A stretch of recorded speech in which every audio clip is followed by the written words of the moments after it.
Okay, so far we discussed about the various aspects of the DNA structures. Now we are going to talk how NMR can be used in this. So what is our first observation in NMR? We have to talk about the chemical shifts.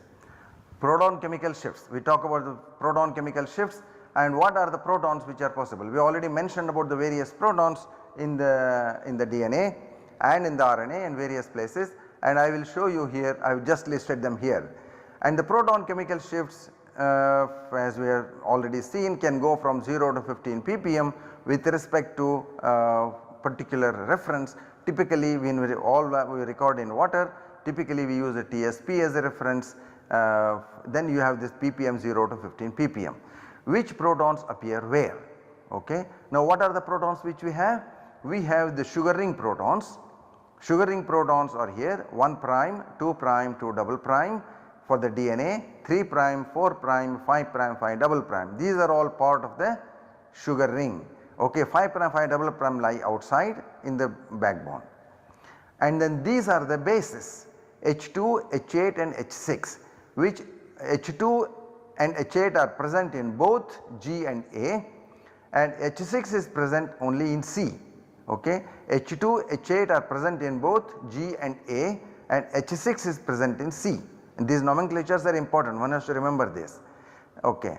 Now with regard to the loops, and these are the iminoprotons, NH protons are the iminoprotons, and these all on this, in this area we also have the NH2s, GCA, we have the NH2s in all these 3 bases, we have seen that. Okay. When we have talked about the various base pairing schemes, we saw that there are NH2s in each of one of these, and they also appear in this region, and this is what is this ppm, this is about 7.5. So 5, 7.5, 10, 12.5, 15. So around 7.5 area you have this 7.5 to 8, 8.5, you have these bases, and then you also have the aminos, these are the GCA, and you come in this area from 10 ppm to 15 ppm you have the iminos of G, T and U. Okay. G, T and U, these iminos appear in this area, and these are the ones which are present in the loops. These are not hydrogen bonded, these iminoprotons are not hydrogen bonded, therefore these are mismatches. Okay. This called as mismatches, that are the loops. These hydrogen bonded one, this is the GC pair and AT pair. GC pair appears earlier. Okay, so this is around 12, 12.5, and the AT pair appears later. Of course this 15 ppm is a little bit, this is a wider range here, typically you will find them around 14, things like that. Okay, 14, 14.5, that is where you will find them, and you have this GC pairs appearing in this area, and the ATs appear in this area. Okay, and these are all at pH 7, around pH 7, because it is important to mention the pH here, because the pH plays an important role in determining what sort of a base pairing can occur.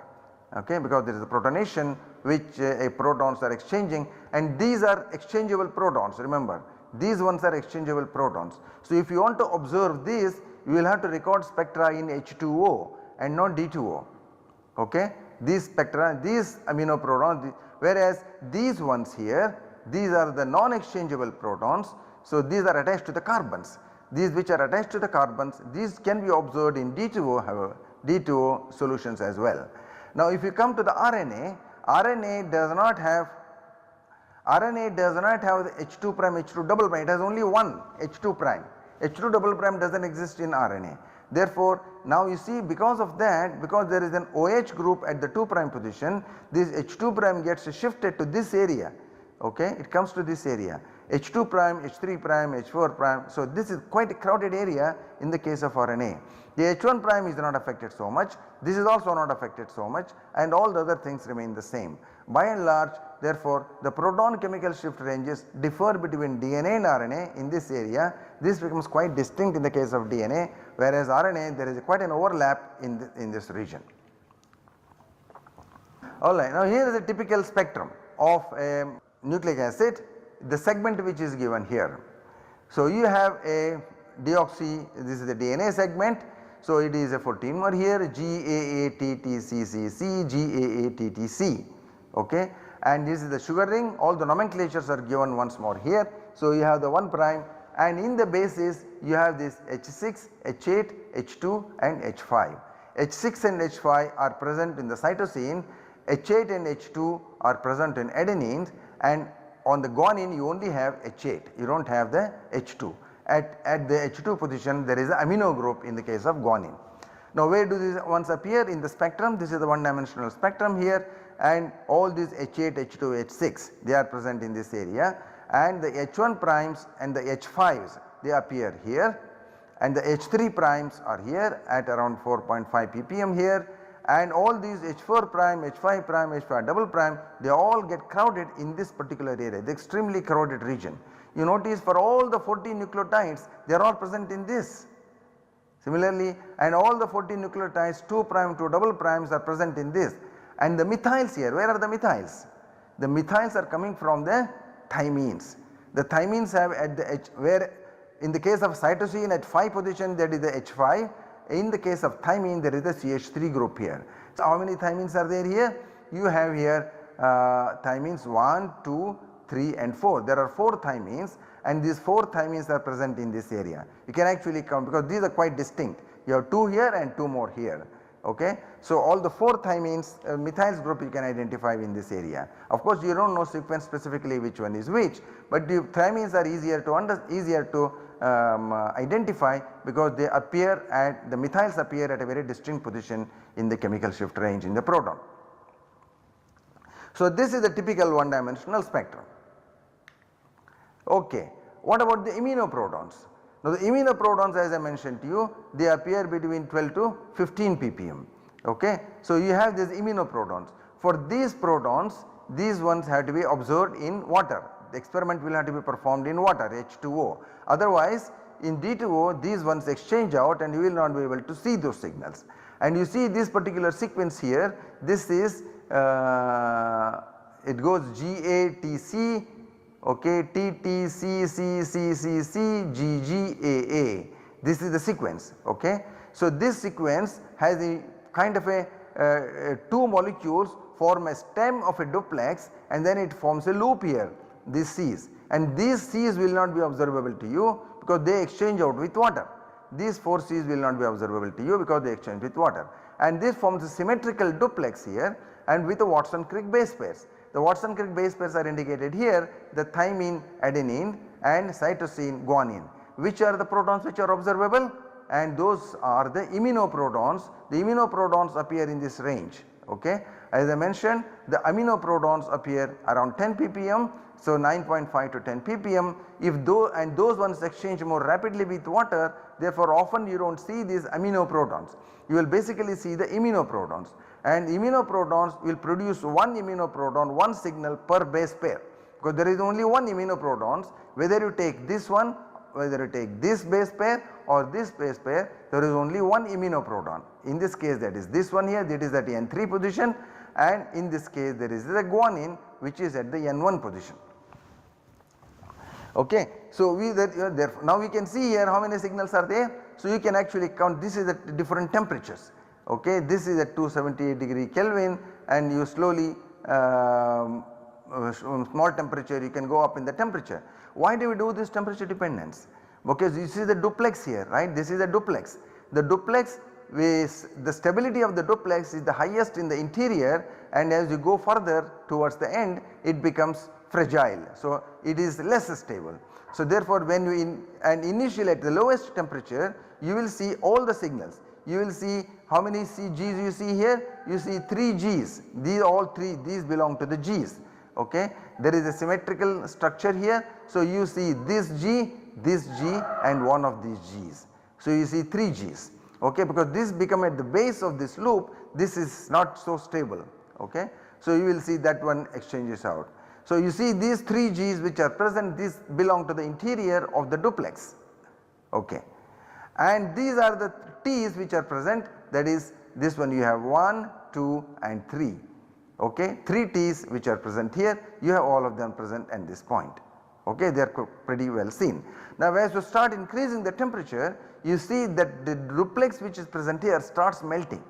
It starts melting slowly, this immunoproton is melting, meaning what? The base pairs start separating out. Once the base pairs separate out, then they become exposed to the solvent, exposed to the water, then they will start disappearing. So at this temperature, this is, you see, everything is exposed, all of them are exposed, they are exchanging with water, so completely the lines are broadened out. If you go still higher, there will be nothing seen, everything will be, no signal will be present in this. Therefore, to find out whether your structure has the duplex or the base pairing has happened or not, you have to do the experiments at low temperature and monitor the immunoprotons.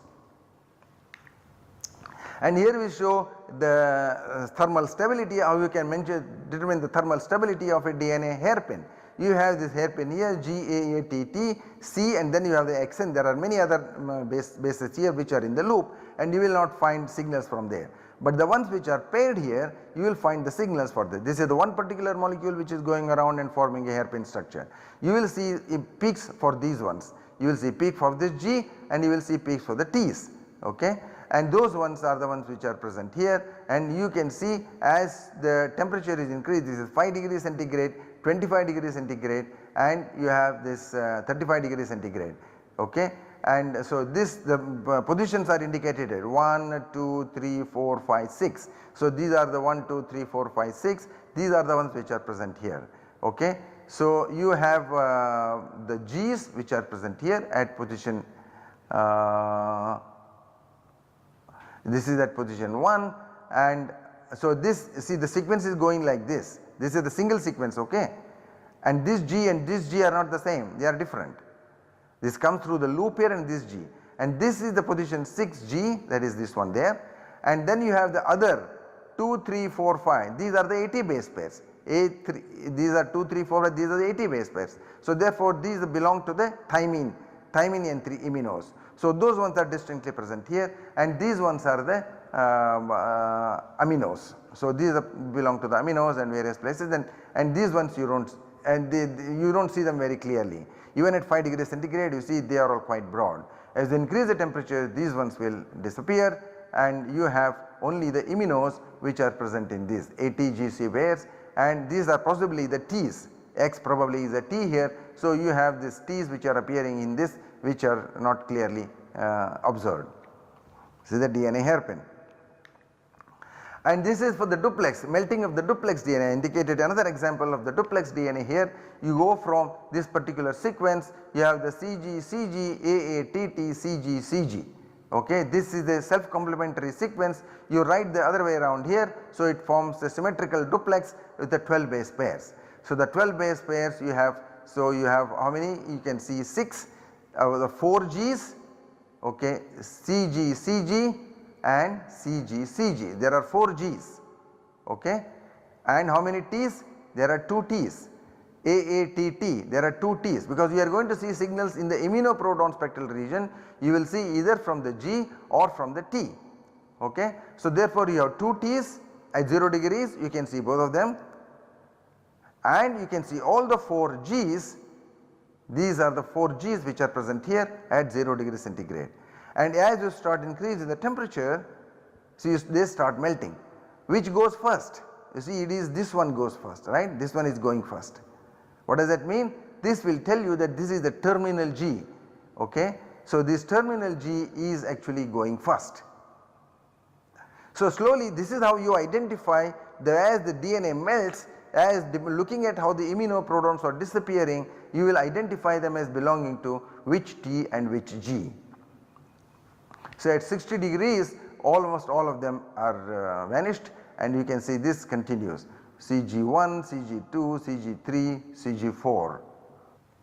These are the base pairs, these are the base pairs which are indicated there. There is a symmetry there, there is a symmetry. So from here to here and from here to here, this is the duplex, because it repeats itself in this manner, right. So various base pair, what is indicated here is the base pair. Which base pair is appearing? The first base pair will disappear, this is the first base pair, okay, this is the extreme end. So that is the one which will first disappear, then followed by 2, 1, then followed by 3, followed by 4. Okay, so the 4 is quite in the interior, and that will be the last one to go. So this stays here, you see, all the way up to 50 degrees centigrade. And this is how melting state, these were the standard techniques used earlier to find out what is the melting temperature of the DNA. So here then you plot here the melting temperatures of the DNA. So you have various kinds of modifications done. If you make a modifications in your DNA, does it increase the stability of the DNA or decrease the stability of the DNA? This you will figure out by looking at the melting temperature. What is the meaning of melting temperature? If you plot this normalized chemical shifts of the immunoprotons against the temperature here, you will get a sigmoidal curve in this manner, and the midpoint of this will give you the melting temperature. So at that point, of course, you will have very poor immunoproton signals, and by looking at the melting temperature you can decide whether the DNA is stabilized by a particular modification. This is unmodified here and this is modified here at the particular place. These are indicated here at which place the modification is done, and then of course you have another one, and the thiot means is actually modified by a sulfur group. Instead of the oxygen you have a sulfur group here. You see, this is P2S 2S. So normally you have an oxygen, but these are all modified here. So all the sulfur groups are present here, and okay, here is a normal one, and these are the modifications at this point. You have a sulfur group here and then you have 2 sulfur groups at this point. So both the oxygens are replaced by the sulfur, and how does that change the temperature?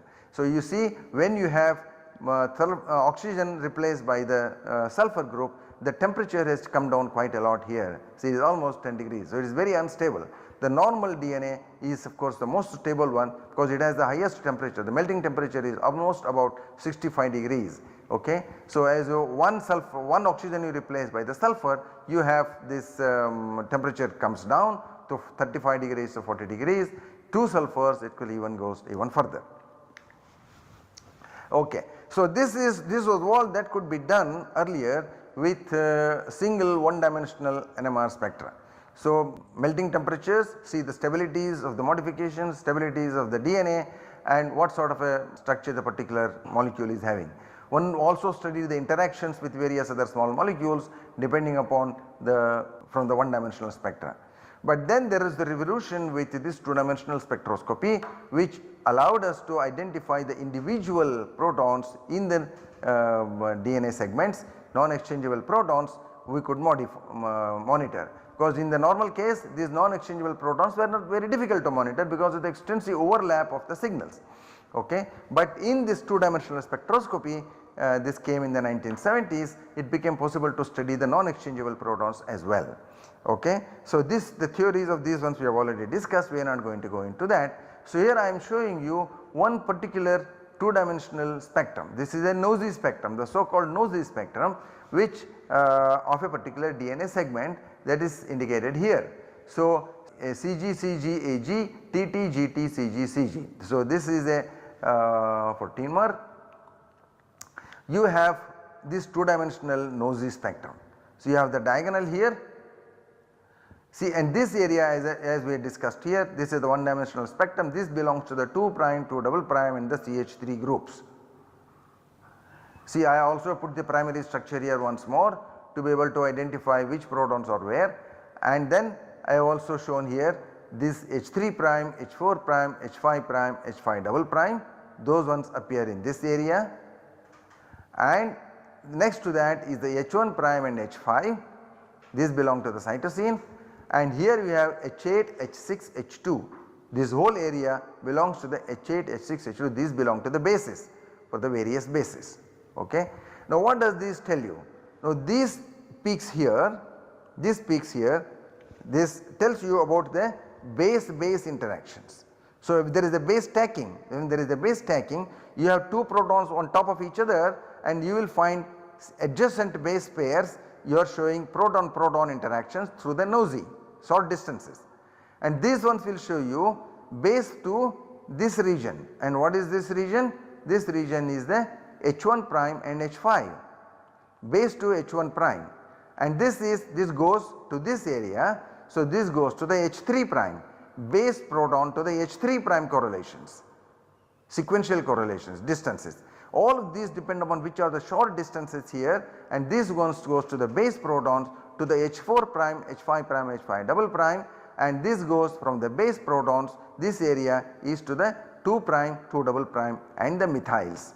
So this is the very well resolved now, okay, pretty well resolved. Of course you also have all from the 1' to the 3' here, okay, and then 1' to to the 4 prime 5 double primes, 1 prime to the 2 prime 2 double primes, you will see here. Then of course from the 3 prime you will see also the 2 prime 2 double prime, and 4 prime 5 prime also to the 2 double prime 2 prime. So and then here you have the 2 prime 2 double prime within that, within the same base, within the same sugar, 2 prime 2 double prime, these are short distances, and therefore you will see NOE cross peaks between these protons. So 2 prime 2 double prime is actually geminal, so it is about 1.8 angstrom. Therefore you will always see this is a very short distance. So therefore you will see all of those ones in this area, and you will see from the base protons, the methyls are present here. From the methyls you will see to the 5 prime, 4 prime, 1 prime, and then to the other bases H8, H6, H2. So therefore the amount of information that is present here is quite substantial, quite enormous. Therefore using this you can actually identify the individual proton signals of the individual residues. So this actually made a big change here. Now here I show you the 2D NOESY, what sort of a things you will get. The NOEs are dependent on the distance between the protons. The distance between the protons, and that is the NOE intensity, or NOE means I say the cross peak intensities here, the various cross peaks which are present, these are proportional to the inverse 6th power of the distance between the protons. Therefore the distances becomes quite important. Which distance is short, which distance is long, that becomes important in figuring out which peaks are likely to come. And it turns out here, I will show you the distances here. This is the nucleotide I, this is the sugar ring of the nucleotide I, and this is the sugar ring of the nucleotide I plus 1. These 2 sugar rings are indicated here. This base proton, this is another base proton, these are in the NT conformation. I indicated to you the NT conformation. This base proton comes closer to the oxygen, this comes on the other, above the sugar ring. In the syn conformation this goes other way around, this goes on that side, so you will not be able to see that. Okay. So in this conformation you can see, in the NT conformation you will see peaks from here to its own sugar rings, to own sugar protons, but you will see also from the base proton, one base proton to the sugar ring of the next one on the 5 prime end. Notice this is at the 5 prime end. This base proton, 2 short distances are there to the sugar protons of the nucleotide which is at the 5 prime end. So this one to this, you will not see from this proton this to this sugar, you will not see that. That is a long distance, you will not be able to see those ones. So first of all you will see within the nucleotide from the base proton to its own sugar rings, okay, and then from the base proton to the sugar ring protons of the residue adjacent to it on the 5 prime side. Therefore that is the important information present here. If you look at this, at each base, if you pick out this area here, this is the base proton to the 1 prime protons. This is the base to base distance, the base to base protons cross peaks. Okay. So this will tell you, you can just simply walk from here one residue to another residue, one nucleotide to another nucleotide following this base-base interactions. Base-base interactions, you stepwise, you go up from one base to the next to the next to the next, and you can go up like that. And the same thing you will figure out from this as well, or this as well, or this as well. So you have from the base proton to the 1 prime of the same nucleotide, and to the 1 prime of the nucleotide at the 5 prime end. Remember, not to the 5 nucleotide at the 3 prime end. Therefore this provides a directionality. While this one does not provide directionality, this base to 1 prime and the base to the sugar, the 1 prime, 2 prime or 3, these ones will provide you directionality to the sequential walk which you may go through in the case of in the DNA. So you will see 2 peaks from each base proton, one to this own 1 prime and to the 1 prime on the 5 prime end. Okay, now here is just a listing of the various short distances which are present in the case of RNA and in the DNA, and these are important. Which are the short distances? This is about 3.6 angstrom, 3.6, and H6 to H2 prime, these are the self within the same nucleotide unit. These are the ones which you will actually see. So these distances you see, they are all less than 5 angstroms, 3.6, 4, 3.8 and things like that. Therefore you will see all these peaks. In the DNA these distances are roughly similar. Distances which are given as less than 2 angstroms are not valid. There is some errors there in those ones, that is indicated here. Unrealistically small due to the assumption of a rigid uniform geometry and the omission of taking by hydrogen atoms into account these are generated from the Fabry diffraction models. So therefore the ones which are less than 2 angstroms are not really meaningful. So because there is it is less than means there is a steric overlap, and that is not practical. Okay. But the other distances are valid. So you will see these distances, they are in the range between 3 to 5 angstroms. You will see all of these distances, these are the sequential distances. Sequential meaning from C to G, G to C, C to G, C to G. See, these are all the distances between 2 nucleotide units, 1 nucleotide unit to the nucleotide unit at the 5 prime end. So you will see all of those distances there. Here is an illustration. Here is an illustration of a particular portion of the spectrum. You take this particular segment here, T, G, G, C, G, G, G, T. In fact, this actually forms a quadruplex, but so far as the analysis is concerned, one strand analysis remains the same in either case. So you see here what is present here, these are the H8 or the H6 proton of the base, H8 or H6 proton of the base. Okay. And H2 proton does not produce NOEs. H2 proton is far away. When the H8 is close to the sugar ring, the H2 proton is on the other side of the purine ring, that will be further away. So you will not see NOE cross peak from the H2 protons to the sugar rings, you will always see from the H8, or likewise you will see from the H6.